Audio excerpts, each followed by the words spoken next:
का आपके अपने यूट्यूब चैनल गुरमीत की बातों में। इस वीडियो में फ्रेंड्स मैं आपको बताऊंगा कि जैसे आप हर रोज़ डेली ट्रैकिंग में ओपन करते हो आंगनवाड़ी सेंटर को, तो सिंपली आपको एक इंटरफेस दिखना पड़ता है कि वहाँ पर चिल्ड्रंस होते हैं, ग्रुप फ़ोटो को आपको अपलोड करना होता है।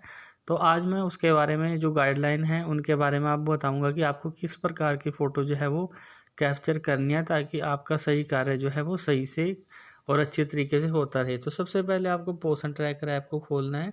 जब आप खोलोगे तो इस प्रकार का डेली ट्रैकिंग में आप जाओगे जब, तो इस प्रकार का इंटरफेस खुलेगा। तो इस प्रकार का इंटरफेस खुलने के बाद आपको इस ऑप्शन पे जाना। यहाँ पे ये ऑप्शन आता है चिल्ड्रंस ग्रुप फ़ोटो।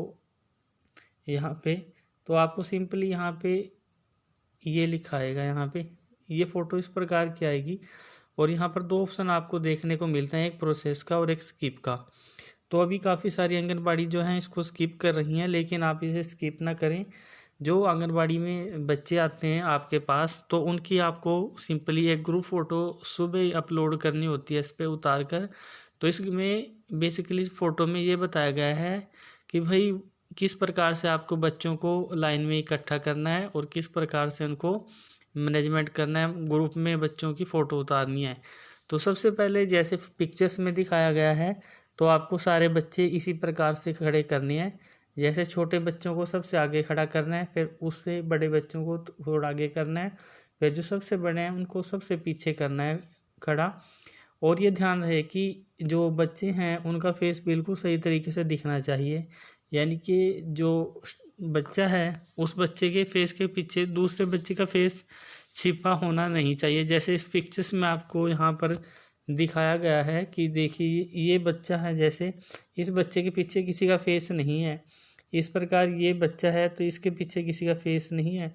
तो इसी प्रकार ये बच्चा है तो इसके पीछे किसी का फेस नहीं छिपा हुआ है, तो हर बच्चे का फेस दिखना चाहिए, मीन्स ये है। और ऐसे अगर सीक्वेंस में खड़े करोगे तो चलिए गाइडलाइन देख लेते हैं इसमें फर्स्ट क्या है। यहाँ पे फर्स्ट में हम देख लेते हैं कि यहाँ पर बताया गया है क्लैरिटी, यानी कि ensure the image is focus. तो इसमें बताया गया है कि आपको ध्यान रखना है कि जब आप फ़ोटो ले रही हैं तो फ़ोटो पर ही फोकस करें और इमेज पर ही फोकस करें, भी क्लैरिटी आनी चाहिए। ऐसा ना हो कि ब्लर फ़ोटो आ रही है, कुछ दिख ही नहीं रहा है फ़ोटो में। तो बच्चों की फ़ोटो बिल्कुल क्लीन आनी चाहिए। और दूसरा जो हम ऑप्शन देख लेते हैं इसमें, ये देखिए ब्लरिंग बोल रहा है कि blurring ensure the image is not blurring. जैसे मैंने बताया था कि क्लियर की बात बोल रहा है कि जो इमेज है बच्चों की ब्लर नहीं होनी चाहिए, बिल्कुल साफ दिखाई देनी चाहिए। तीसरा ऑप्शन इसमें आ जाता है कि प्रॉपर लाइटिंग की व्यवस्था के बारे में बताया गया है कि लाइटिंग मैंने capture in proper lightings environments avoiding shadow. इसमें बताया गया है कि आपको प्रॉपर लाइटिंग में फ़ोटो खींचनी है बच्चों की ग्रुप फ़ोटो, और वो लाइट वहाँ पर किसी परछाया नहीं आनी चाहिए, यानी कि ऐसी जगह का यूज़ करना है जहाँ पर प्रॉपर लाइटिंग हो और बच्चों के ऊपर छाया नहीं आनी चाहिए किसी भी उसकी। बिल्कुल क्लीन जगह पर आपको खींचनी है ताकि सभी बच्चे प्रॉपर ढंग से दिखाई दे सकें।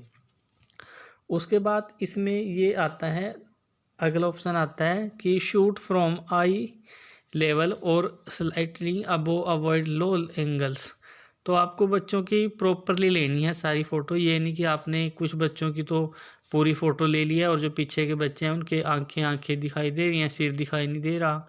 तो ऐसा नहीं आपको करना है, आपको उनका सभी बच्चों का सिर आना चाहिए। और उसके बाद है अगला जो ऑप्शन यहाँ पे बताया गया है, ये इसमें आप बताया गया है कि भाई डिस्टेंस कि maintain a reasonable distance to ensure visibilities, कि ये भी ध्यान रखना चाहिए कि हम जब बच्चों की फ़ोटो ले रहे हैं तो प्रॉपर डिस्टेंस होना चाहिए। ये नहीं कि आप बच्चे के पास खड़े हो और बच्चे जब आप खड़े हो उसके पास तो बच्चा है, दो ही बच्चे दिखाई दें फ़ोटो में, बाकी ना दिखाई दें।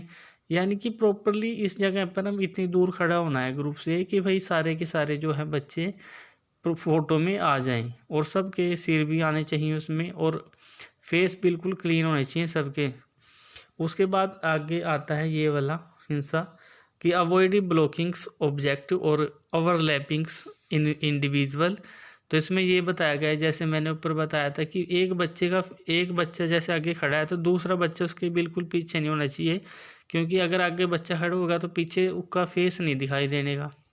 ठीक है ना। तो ऐसे इस तरह खड़े करने हैं हमें बच्चे की, सभी बच्चों के फेस दिखाई दें, सभी बच्चों के फेस दिखाई देने चाहिए, ना कि छिपे हुए हों एक दूसरे के पीछे। फिर तीसरा जो आता है, जो लास्ट इसमें पॉइंट बताया गया है कि ग्रुप साइज बताया गया है, ensure all individuals are visible and not significantly overlappings, कि यानी कि जो बच्चे इसमें दिखाए गए हैं ना, अलग अलग बच्चे इस तरह खड़े करने हैं आपको बिल्कुल ही, ठीक है ना। सीक्वेंस में सारा कुछ बता दिया गया है, मैं बिल्कुल इसका निचोड़ ही बता देता हूँ कि आपको इस तरह से बच्चे खड़े कर लेने हैं। जो छोटे बच्चे हैं, स्मॉल बच्चे, छोटे बच्चों को आगे खड़े करना है, फिर उससे जो थोड़े बड़े हैं उनको यहाँ पर खड़े करना है, और जो सबसे बड़े हैं उनको सबसे पीछे खड़े करना है आपको ग्रुप में जब फ़ोटो लेते हैं। और ये ध्यान रहे कि भाई जिस हिसाब से यहाँ पर बच्चे खड़े हैं तो पीछे ओवरलैपिंग नहीं होनी चाहिए। इस मान लीजिए ये लड़की है तो इसके पीछे देख हमने कोई लड़की तो नहीं इकट्ठा करी है कि भाई वहाँ पे दिखाई ना दे, तो जैसे इनके बीच में थोड़ा थोड़ा गैप छोड़ दो ताकि बच्चों के फेस भी सबके दिखाई दे, ठीक है ना। तो इस वीडियो में इतना ही, और उसके बाद आपको सिंपली यहाँ पे प्रोसेस के बटन पर क्लिक करना है, और इसके बाद आपको पिक्चर लेनी है, पिक्चर्स ग्रुप में आएगी। उसके बाद यहाँ पर जैसे आप करोगे तो यहाँ पर ये ग्रुप पिक्चर्स लेगा। ग्रुप पिक्चर लेने के बाद आपको सिंपली यहाँ पर क्लिक करना है, और ये थोड़ा टाइम लेगा। उसके बाद यहाँ पर आ जाएगा और ये फ़ोटो आपको दिखा देगा, और यहाँ पर लेने के बाद आपको सिंपली यहाँ पे सबमिट करना है। मैंने आपको समझाने के लिए बताया, ठीक है ना। जब आप ये करोगे तो ये सबमिट हो जाएगी। तो इस वीडियो में मैंने इतना ही बताया। अगर वीडियो आपको अच्छी और हेल्पफुल लग रही है तो चैनल को जरूर सब्सक्राइब करें, वीडियो को लाइक करें। Thank you for watching my YouTube channel. आपका दिन मंगलमय हो।